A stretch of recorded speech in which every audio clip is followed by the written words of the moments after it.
തിരുവനന്തപുരം ജില്ലയെ നടുക്കിയ സംഭവം. പതിവില്ലാതെ അതിരാവിലെ രാജ്ഭവന് സമീപമുള്ള ജവഹർ നഗർ കോളനിയിലേക്ക് മ്യൂസിയം, പോലീസ് സ്റ്റേഷനിൽ നിന്നുൾപ്പെടെയുള്ള പോലീസ് ജീപ്പുകൾ പാഞ്ഞു പോകുന്നത് ശ്രദ്ധയിൽ കണ്ട നാട്ടുകാർ എന്താണ് അവിടെ സംഭവിച്ചതെന്ന് അറിയുന്നതിനായി പോലീസ് ജീപ്പിന് പിന്നാലെ ഓടി. വ്യവസായ വകുപ്പിൽ സീനിയർ സൂപ്രണ്ടായിരുന്ന ഭാനുമതിയുടെ വീട്ടിലേക്കായിരുന്നു പോലീസ് ജീപ്പ് ചെന്ന് നിന്നത്. നാട്ടുകാരവിടേക്ക് ഓടിയെത്തിയപ്പോഴേക്കും ഭാനുമതിയുടെ ജോലിക്കാരി ശാന്ത വീടിന് പുറത്തുനിന്ന് വലിയ വായിൽ നിലവിളിച്ച് കരയുന്നുണ്ടായിരുന്നു. എന്താണ് സംഭവിച്ചതെന്ന് തിരക്കിയപ്പോൾ ജോലിക്കാരി പറഞ്ഞതാകട്ടെ ഞെട്ടിക്കുന്ന കാര്യങ്ങളായിരുന്നു. ജോലിക്കാരിയായ ശാന്ത അതിരാവിലെ തന്നെ ആ വീട്ടിലേക്ക് എത്തിയിരുന്നു. പതിവില്ലാതെ പാലും പത്രവുമൊക്കെ വീടിന് പുറത്തു കിടക്കുന്നത് അപ്പോഴാണ് അവരുടെ ശ്രദ്ധയിൽപ്പെട്ടത്. പ്രധാന വാതിൽ ചാരിയിട്ടേ ഉണ്ടായിരുന്നുള്ളൂ. അകത്തു കയറിയ ശാന്ത ഹാളിൽ ഒരു സോഫയിൽ ചാരിയിരുന്ന് TV കണ്ടുകൊണ്ടിരിക്കുന്ന ഭാനുമതിയെയാണ് കണ്ടത്. എത്ര വിളിച്ചു നോക്കിയിട്ടും ഭാനുമതി പ്രതികരിക്കാതിരുന്നതോടുകൂടി സംശയം തോന്നിയ ശാന്ത അവർക്കടുത്തേക്ക് എത്തിയപ്പോൾ അസ്വാഭാവികമായ രീതിയിൽ ഭാനുമതിയുടെ തല ഒരു വശത്തേക്ക് ചരിഞ്ഞു കിടക്കുന്നതാണ് കണ്ടത്. ആ സ്ത്രീക്ക് ഒരു ചലനവുമില്ലെന്ന് മനസ്സിലാക്കിയ ജോലിക്കാരി നിലവിളിച്ചുകൊണ്ട് പുറത്തേക്കൂടി നാട്ടുകാരെയൊക്കെ വിളിച്ചുകൂട്ടി. നാട്ടുകാരിൽ ചിലർ വിവരമറിയിച്ചതിനെ തുടർന്നായിരുന്നു പോലീസ് സംഘം അവിടേക്ക് എത്തിയത്. സ്ഥലത്തെത്തിയ പോലീസുകാർ വീടിനുള്ളിലേക്ക് കയറി. TV ഓൺ ചെയ്തു വെച്ച നിലയിലായിരുന്നു. തുറിച്ചു നോക്കുന്ന കണ്ണുകളുമായി ഭാനുമതി സോഫയിൽ TV കാണുന്ന രീതിയിലാണ് ചരിഞ്ഞു കിടക്കുന്നത്. കഴുത്തിൽ കരിനീലിച്ച പാടുകളുണ്ട്. പോലീസിന്റെ നിർദ്ദേശപ്രകാരം ഫോറൻസിക് സംഘവും ഡോഗ് സ്ക്വാഡും സ്ഥലത്തേക്ക് എത്തി. വീടിനുള്ളിൽ വിശദമായ പരിശോധന നടക്കുന്നതിനിടയിലാണ് ഫോറൻസിക് സംഘം വിദഗ്ധന്റെ കണ്ണിൽ ഒരു കാഴ്ചപ്പെടുന്നത്. ഡൈനിങ് ടേബിളിൽ 3 ചായക്കപ്പുകൾ ഇരിക്കുന്നു. അതിലെ ചായ പകുതി കുടിച്ചു തീർത്ത നിലയിലായിരുന്നു. ആ 3 ചായക്കപ്പുകളും അതിലെ ഫിംഗർ പ്രിന്റുകൾ ശേഖരിക്കുന്നതിനായി ഫോറൻസിക് സംഘം ഒരു കവറിലേക്ക് മാറ്റി. അപ്പോഴായിരുന്നു വീടിനുള്ളിൽ സെർച്ച് നടത്തിക്കൊണ്ടിരുന്ന ഒരു പോലീസുകാരൻ അവിടേക്ക് ഓടിയെത്തിയത്. അകത്തെ ബാത്റൂമിനുള്ളിൽ പാതി കത്തിക്കരിഞ്ഞ നിലയിൽ ഒരു മുണ്ട് കണ്ടെത്തിയിട്ടുണ്ട്. ബാത്റൂമിനുള്ളിലിട്ട് മുണ്ട് കത്തിക്കാൻ ശ്രമിച്ചിരിക്കുകയാണ്. എന്നാൽ നനവ് കാരണം അത് പൂർണ്ണമായി കത്തിയിട്ടില്ല. വിദഗ്ധ പരിശോധനയ്ക്കായി അതും തൊണ്ടിമുതലായി സ്വീകരിച്ചു. കൂടുതൽ എന്തെങ്കിലും തെളിവ് ലഭിക്കണമെങ്കിൽ പോലീസ് നായയുടെ സഹായം കൂടിയേ തീരൂ. SIയുടെ നിർദ്ദേശപ്രകാരം ഡോഗ് സ്ക്വാഡിനെ രംഗത്തിറക്കി. മൃതദേഹം മണത്തു നോക്കിയ പോലീസ് നായ ആ വീടിനുള്ളിലൊക്കെ ഒന്ന് പരതിയ ശേഷം പുറത്തേക്കിറങ്ങി. റോഡിലേക്ക് ഓടിക്കയറിയ പോലീസ് നായ അവിടെ നിന്നും വെള്ളയമ്പലം ഭാഗത്തേക്കാണ് പോയത്. വെള്ളയമ്പലത്തെത്തിയ പോലീസ് നായയ്ക്ക് തുടർന്ന് മുൻപോട്ട് പോകാൻ കഴിഞ്ഞില്ല. അവർ തിരികെ സംഭവം നടന്ന വീട്ടിലെത്തുകയും നാട്ടുകാരെയൊക്കെ ചോദ്യം ചെയ്യുകയും ചെയ്തു. എന്നാൽ ആ വീട്ടിൽ നിന്നും സംഭവം നടന്ന ദിവസം അസ്വാഭാവികമായ രീതിയിൽ ഒരു ശബ്ദം പോലും കേട്ടില്ല എന്നായിരുന്നു നാട്ടുകാരുടെ മറുപടി. ഈ സമയത്തായിരുന്നു ഭാനുമതിയുടെ വീടിന്റെ തൊട്ടെതിർവശത്ത് താമസിക്കുന്ന ഒരു അയൽവാസി പോലീസിനോട് ഒരു കാര്യം പറഞ്ഞത്. സംഭവം നടന്ന ദിവസം രാത്രി ഏകദേശം 9:30 മണിയോടുകൂടി അയാൾ തന്റെ ഗേറ്റ് പൂട്ടുന്നതിനായി വീടിന് പുറത്തേക്ക് വന്നിരുന്നു. ഈ സമയത്ത് ഭാനുമതിയുടെ വീടിന്റെ ഭാഗത്തു നിന്നും 2 ചെറുപ്പക്കാർ നടന്നു പോകുന്നത് അയൽവാസിയുടെ ശ്രദ്ധയിൽപ്പെട്ടിരുന്നു. രണ്ടുപേരുടെയും ശരീരമാകെ വിയർത്തു കുളിച്ച് വസ്ത്രങ്ങളൊക്കെ നനഞ്ഞ നിലയിലായിരുന്നു. പോലീസിനെ സംബന്ധിച്ചിടത്തോളം ഒരു തെളിവും കിട്ടാത്ത സാഹചര്യത്തിലായിരുന്നു അയൽവാസിയുടെ നിർണായക മൊഴി. ഭാനുമതിയെ വീടിനുള്ളിൽ കൊല്ലപ്പെട്ട നിലയിൽ കണ്ടെത്തിയ വാർത്ത അപ്പോഴേക്കും നാടാകെ പരന്നിരുന്നു. വിവരമറിഞ്ഞ് കൊല്ലം ജില്ലയിലെ പുനലൂരിൽ നിന്നും ഭാനുമതിയുടെ ബന്ധുക്കളും സംഭവസ്ഥലത്തേക്ക് എത്തി. ഭാനുമതിക്ക് കുട്ടികളൊന്നുമില്ല. ഭർത്താവ് നേരത്തെ തന്നെ മരണപ്പെട്ട വ്യക്തിയാണ്. ഇത്രയും കാര്യങ്ങളായിരുന്നു ബന്ധുക്കളിൽ നിന്നും നാട്ടുകാരിൽ നിന്നും പോലീസിന് ലഭിച്ചത്.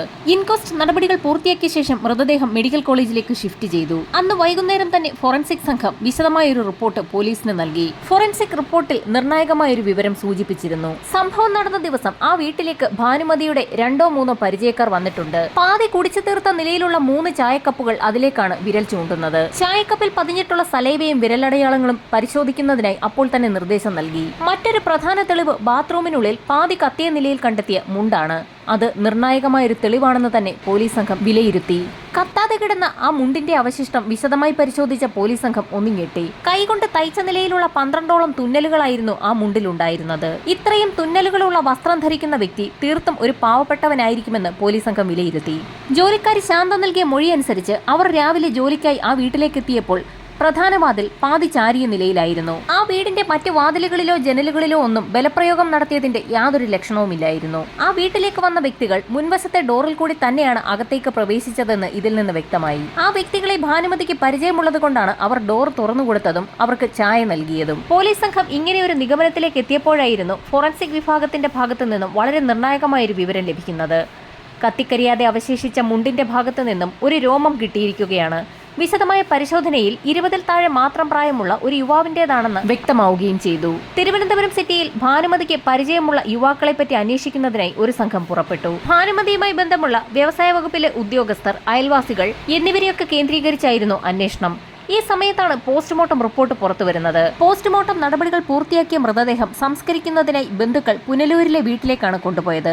ഈ സമയത്താണ് ഡിവൈഎസ്പി അടങ്ങിയ സംഘം ഒരു പ്ലാൻ തയ്യാറാക്കിയത്. സംഭവം നടന്ന ദിവസം സംശയകരമായ രീതിയിൽ 2 ചെറുപ്പക്കാരെ ഭാനുമതിയുടെ വീടിന്റെ ഭാഗത്ത് കണ്ടു എന്ന് മൊഴി നൽകിയ അയൽവാസിയായ രവിയെയും കൂട്ടി ഭാനുമതിയുടെ സംസ്കാര ചടങ്ങിൽ പങ്കെടുക്കാൻ പോലീസ് തീരുമാനിക്കുകയും ആ സംഘം പുനലൂരിലേക്ക് പുറപ്പെടുകയും ചെയ്തു. വരുന്നത് പോലീസാണെന്ന് നാട്ടുകാരും ബന്ധുക്കളും ഒക്കെ മനസ്സിലാക്കാതിരിക്കുന്നതിനായി സാധാരണ വേഷത്തിലായിരുന്നു പോലീസ് സംഘം അവിടേക്ക് എത്തിയത്. സംസ്കാര ചടങ്ങുകൾ നടക്കുന്ന ഭാനുമതിയുടെ വീടിന് സമീപത്തു നിന്നും ഏറെ ദൂരത്തേക്ക് പോലീസ് ജീപ്പ് മാറ്റിയിട്ട ശേഷം വേഷം മാറിയ പോലീസ് സംഘം സംസ്കാര ചടങ്ങുകളിൽ പങ്കെടുത്തു. വേഷം മാറിയ പോലീസ് സംഘം നാട്ടുകാരോട് ഭാനുമതിയെക്കുറിച്ചും അവരുടെ ഭർത്താവിനെക്കുറിച്ചുമൊക്കെ തിരക്കി തുടങ്ങി.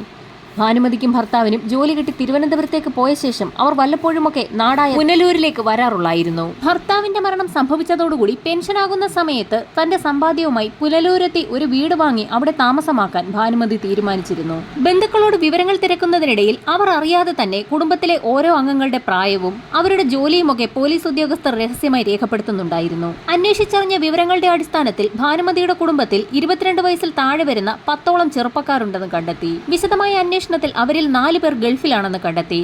ബാക്കിയുള്ളവരിൽ 5 പേർ അന്നത്തെ ശവസംസ്കാര ചടങ്ങിൽ പങ്കെടുത്തിട്ടുമുണ്ടായിരുന്നു. ഒരാൾ മാത്രമായിരുന്നു ശരിക്കും അവിടെ നിന്ന് മിസ്സിംഗ് ആയിട്ടുള്ളത്. പോലീസ് എഴുതി തയ്യാറാക്കിയ ലിസ്റ്റിൽ അയാളുടെ പേരുമുണ്ടായിരുന്നു. ബിജു എന്ന പേരുള്ള ആ ചെറുപ്പക്കാരൻ വളരെ ചെറുപ്പത്തിൽ തന്നെ വിവാഹിതനാണ്. അയാളുടെ ഭാര്യയോട് ബിജുവിനെ കുറിച്ച് അന്വേഷിച്ചപ്പോൾ അയാൾ എന്തോ ചില ആവശ്യങ്ങൾക്കായി എറണാകുളത്തേക്ക് പോയിരിക്കുകയാണെന്നും ഉടൻ മടങ്ങി വരുമെന്നും പറഞ്ഞു. ഏറ്റവും അടുത്ത ബന്ധുവിന് മരണം സംഭവിച്ചിട്ട് പോലും ബിജു എന്തുകൊണ്ടാണ് നാട്ടിലേക്ക് എത്താത്തതെന്ന് ഭാര്യയോട് ചോദിച്ചെങ്കിലും മരണാനന്തര ചടങ്ങുകൾക്കുള്ള എല്ലാ സഹായവും ഇന്നലെ ഈ വീട്ടിൽ ചെയ്തതിന് ശേഷം ബിജു എറണാകുളത്തേക്ക് പോയതെന്നായിരുന്നു ഭാര്യയുടെ മറുപടി. പോലീസ് ഉദ്യോഗസ്ഥരിൽ ഒരാൾ ഉടൻ തന്നെ ബിജുവിനെ കുറിച്ച് അവിടെ കൂടി നിന്ന ആളുകളോടൊക്കെ തിരക്കി തുടങ്ങി. അപ്പോഴായിരുന്നു കൂട്ടത്തിലൊരാൾ നിർണായകമായ ഒരു വിവരം പോലീസിനോട് പറയുന്നത്. ബിജുവിനെ കഴിഞ്ഞ ദിവസം കൊട്ടാരക്കര ഭാഗത്ത് വെച്ച് കണ്ടിരുന്നു എന്നായിരുന്നു അയാളുടെ മൊഴി. കൊട്ടാരക്കര വഴി എറണാകുളത്തേക്ക് പോയതായിരിക്കുമെന്ന് കരുതിയ പോലീസ് സംഘം ബിജുവിനെ കൊട്ടാരക്കരയിലൊക്കെ ഒന്ന് തിരക്കാൻ തീരുമാനിച്ചു. കൊട്ടാരക്കരയിലെത്തിയ പോലീസ് സംഘം ലോഡ്ജിൽ ഒരു മുറിയെടുത്ത് താമസമാക്കി. ശേഷം ബിജുവിന്റെ ഫോട്ടോയുമായി ബസ് സ്റ്റാൻഡിലും പരിസരത്തുമുള്ള കടകളിലൊക്കെ ഒരു അന്വേഷണം നടത്തി. ബിജുവിന്റെ ഫോട്ടോയുമായി കടകളും ലോഡ്ജുകളും ഒക്കെ കയറിയിറങ്ങിയ പോലീസ് സംഘത്തിന് ഒടുവിൽ അനുകൂലമായ ഒരു മറുപടി കിട്ടി. ഒരു ഹോട്ടൽ ഉടമ ബിജുവിനെ തിരിച്ചറിഞ്ഞു. കഴിഞ്ഞ 2 ദിവസമായി ഫോട്ടോയിൽ കാണുന്ന ചെറുപ്പക്കാരൻ തൊട്ടടുത്തുള്ള ലോഡ്ജിൽ താമസമുണ്ടെന്നും തന്റെ ഹോട്ടലിലാണ് ഭക്ഷണം കഴിക്കാൻ വരുന്നതെന്നുമായിരുന്നു അയാൾ പോലീസിന് നൽകിയ മൊഴി. കടക്കാരൻ പറഞ്ഞതനുസരിച്ച് പോലീസ് സംഘം ബിജു താമസിക്കുന്ന ലോഡ്ജിലെത്തി. ബിജുവിനൊപ്പം സുഹൃത്തായ സജു കൂടിയുണ്ടായിരുന്നു. സംഭവം നടന്ന ദിവസം ഭാനുമതിയുടെ വീടിന് സമീപത്ത് കണ്ട ചെറുപ്പക്കാർ ഇവർ തന്നെയാണോ എന്നറിയുന്നതിനായി പോലീസ് സംഘം ഭാനുമതിയുടെ അയൽക്കാരൻ രവിയെയും ഒപ്പം കൂട്ടിയിരുന്നു. സംഭവം നടന്ന ദിവസം രാത്രി ഏകദേശം 9:30 മണിയോടുകൂടി ഭാനുമതിയുടെ വീട്ടുപരിസരത്ത് കണ്ട ചെറുപ്പക്കാർ ഇവർ തന്നെയാണെന്ന് രവി മൊഴി നൽകി. ലോഡ്ജ് മുറിയിൽ വിശദമായ ഒരു പരിശോധന തന്നെ പോലീസ് സംഘം നടത്തി. മുറിക്കുള്ളിൽ നിന്നും സ്വർണ്ണാഭരണങ്ങളും കുറച്ച് പണവും കണ്ടെടുത്തു. വിശദമായി ചോദ്യം ചെയ്യൽ നടത്തുന്നതിനായി 2 ചെറുപ്പക്കാരെയും പോലീസ് സംഘം തിരുവനന്തപുരത്ത് എത്തിച്ചു. ചോദ്യം ചെയ്യലിൽ ഞെട്ടിക്കുന്ന വിവരങ്ങളാണ് പുറത്തു വന്നത്. ഭാനുമതിയുടെ ഏറ്റവും അടുത്ത ബന്ധുവാണ് ബിജു. വ്യവസായ വകുപ്പിലെ ജോലിയിൽ നിന്ന് വിരമിക്കുന്ന സമയത്ത് തിരുവനന്തപുരത്തെ വീടും വസ്തുവും വിറ്റ ശേഷം നാടായ പുനലൂരിൽ ഒരു വീടും വസ്തുവും വാങ്ങുന്നതിനായി ഭാനുമതി തീരുമാനിച്ച വിവരം ബന്ധുക്കൾ പറഞ്ഞ് ബിജു അറിഞ്ഞിരുന്നു. അങ്ങനെ കുറച്ച് നാളുകൾക്ക് ശേഷം ഭാനുമതി തിരുവനന്തപുരത്തെ വീടും വസ്തുവും വിറ്റ വിവരവും ഒരു ബന്ധു പറഞ്ഞ് ബിജു അറിഞ്ഞു. വീട് സ്ഥലവും വിറ്റ പണം ഭാനുമതിയുടെ വീട്ടിൽ തന്നെ ഉണ്ടാകുമെന്ന് ഉറപ്പിച്ച ബിജു അവർ പുനലൂരിലേക്ക് എത്തുന്നതിന് മുൻപായി ആ വീട്ടിലെത്തി അത് മോഷ്ടിക്കാൻ തീരുമാനിച്ചു. സുഹൃത്തായ സജിയെയും ഒപ്പം കൂട്ടി. അങ്ങനെ ഇരുവരും ചേർന്ന് വിശദമായ ഒരു പ്ലാൻ തന്നെ തയ്യാറാക്കി. പ്ലാൻ അനുസരിച്ച് പുനലൂരിൽ നിന്നും തിരുവനന്തപുരത്തെ ഭാനുമതിയുടെ ജവഹർ നഗറിലെ വീട്ടിലേക്ക് എത്തി. കോളിംഗ് ബെൽ അമർത്തിയപ്പോൾ ഭാനുമതി വാതിൽ തുറന്നു. ബിജു തന്റെ ബന്ധു കൂടിയായതിനാൽ ബിജുവിനെയും സുഹൃത്ത് സജിയെയും വീടിനുള്ളിലേക്ക് ക്ഷണിച്ചു. ഏറെ നാളുകൾക്ക് ശേഷം തന്റെ ബന്ധുക്കളെ കണ്ട സന്തോഷത്തിലായിരുന്നു ഭാനുമതി. തന്റെ അതിഥികളെ ഡൈനിങ് ഹാളിൽ ഇരുത്തിയ ശേഷം അടുക്കളയിലേക്ക് പോയ ഭാനുമതി 3 കപ്പ് ചായയുമായി പുറത്തേക്ക് വന്നു. ശേഷം ബിജുവിനോടും സുഹൃത്ത് സജിയോടും ഒരുപാട് നേരം സംസാരിച്ചിരുന്നു. ഈ സമയത്ത് ഹാളിനുള്ളിൽ TV ഓൺ ചെയ്തു വെച്ചിരിക്കുകയായിരുന്നു. തന്റെ അതിഥികളോട് ചായ കുടിക്കാൻ പറഞ്ഞ ശേഷം ഭാനുമതി സ്ഥിരമായി ഇരിക്കാറുള്ള ചാരുകസേരയിലിരുന്ന് TV കാണാൻ തുടങ്ങി. ചായയും കുടിച്ചുകൊണ്ട് TVയിൽ ശ്രദ്ധിച്ചിരുന്ന ഭാനുമതി തൊട്ടപ്പുറത്തെ ഇരിപ്പിടത്തിൽ നിന്നും ബിജുവും സുഹൃത്ത് സജിയും തന്റെ പുറകിൽ വന്ന് നിൽക്കുന്ന കാര്യം ശ്രദ്ധിച്ചില്ല. ഭാനുമതിയുടെ ചാരുകസേരയ്ക്ക് പിന്നിൽ വന്നു നിന്ന ബിജു പെട്ടെന്ന് താൻ ഉടുത്തിരുന്ന മുണ്ടഴിച്ചെടുത്ത് ഭാനുമതിയുടെ കഴുത്തിലേക്കിട്ട് വരിഞ്ഞു മുറുക്കി. ബിജുവിനെ സഹായിക്കുന്നതിനായി സജിയും ഒപ്പം കൂടി. ഏതാനും നിമിഷങ്ങൾക്കകം തന്നെ ഭാനുമതി നിശ്ചലയായി. ആ സ്ത്രീയുടെ മരണമുറപ്പിച്ച ബിജുവും സജിയും കൂടി ആ മുണ്ട് ഒരു തെളിവായി അവശേഷിക്കാതിരിക്കുന്നതിനായി അത് കത്തിച്ചു കളയാൻ തീരുമാനിച്ചു. അടുക്കളയിൽ കയറി തീപ്പെട്ടി എടുത്ത ശേഷം ആ മുണ്ട് ബാത്റൂമിൽ കൊണ്ടിട്ട് കത്തിച്ചു. ശേഷം ആ വീട്ടിൽ നിന്ന് തന്നെ മറ്റൊരു മുണ്ട് സംഘടിപ്പിച്ച് ഉടുത്ത ശേഷം ഭാനുമതിയുടെ ശരീരത്തിലുണ്ടായിരുന്ന ആഭരണങ്ങളെല്ലാം ഊരിയെടുക്കുകയും വീടും വസ്തുവും വിറ്റുകിട്ടിയ പണത്തിനായി ആ വീടിനുള്ളിലെ ഓരോ അലമാരിയും അരിച്ചു പറക്കുകയും ചെയ്തു. ഏറെ വൈകാതെ തന്നെ ഞെട്ടിക്കുന്ന ഒരു കാര്യം അവർക്ക് ബോധ്യമായി. വീടും വസ്തുവും വിറ്റുകിട്ടിയ ആ വലിയ തുക ആ വീട്ടിലെങ്ങുമില്ല. തങ്ങൾക്ക് വലിയൊരു അബദ്ധം അബദ്ധമാണ് പറ്റിയതെന്ന് മനസ്സിലാക്കിയ ബിജുവും സുഹൃത്തും ഭാനുമതിയുടെ ബാഗിൽ നിന്നും അലമാരിയിൽ നിന്നും ലഭിച്ച കുറച്ച് പണവും ഭാനുമതിയുടെ സ്വർണവുമായി ആ വീട്ടിൽ നിന്നും കടന്നു കളഞ്ഞു. വാതിൽ ചാരിയിട്ട ശേഷമായിരുന്നു ഇരുവരും പുറത്തിറങ്ങിയത്. ഭാനുമതിയുടെ വീട്ടിൽ നിന്ന് പുറത്തിറങ്ങി നടക്കുന്ന സമയത്തായിരുന്നു എതിർവശത്തെ വീട്ടുകാരനായ രവി അവരെ അവിടെ വെച്ച് കണ്ടത്. വെള്ളയമ്പലത്തെത്തിയ സംഘം അവിടെ നിന്നും കൊല്ലത്തെ അവരുടെ വീട്ടിലേക്ക് മടങ്ങിയെത്തുകയും എറണാകുളത്തേക്ക് പോവുകയാണെന്ന് പറഞ്ഞുകൊണ്ട് വീട്ടിൽ നിന്നിറങ്ങുകയും ചെയ്തു. എറണാകുളത്തേക്കെന്ന് പറഞ്ഞ് വീട്ടിൽ നിന്നിറങ്ങിയ പ്രതികൾ കൊട്ടാരക്കരയിൽ അവരുടെ തന്നെ ഒരു സുഹൃത്ത് ഷാനവാസിന്റെ സഹായത്തോടുകൂടി ഒരു ലോഡ്ജിൽ മുറിയെടുത്ത് കഴിയുകയായിരുന്നു. ഭാനുമതിയുടെ സ്വർണ്ണാഭരണങ്ങളിൽ ചിലത് കൊട്ടാരക്കരയിലെ ജുവലറികളിൽ വിറ്റതിന്റെ തെളിവുകളും പോലീസിന് ലഭിച്ചു.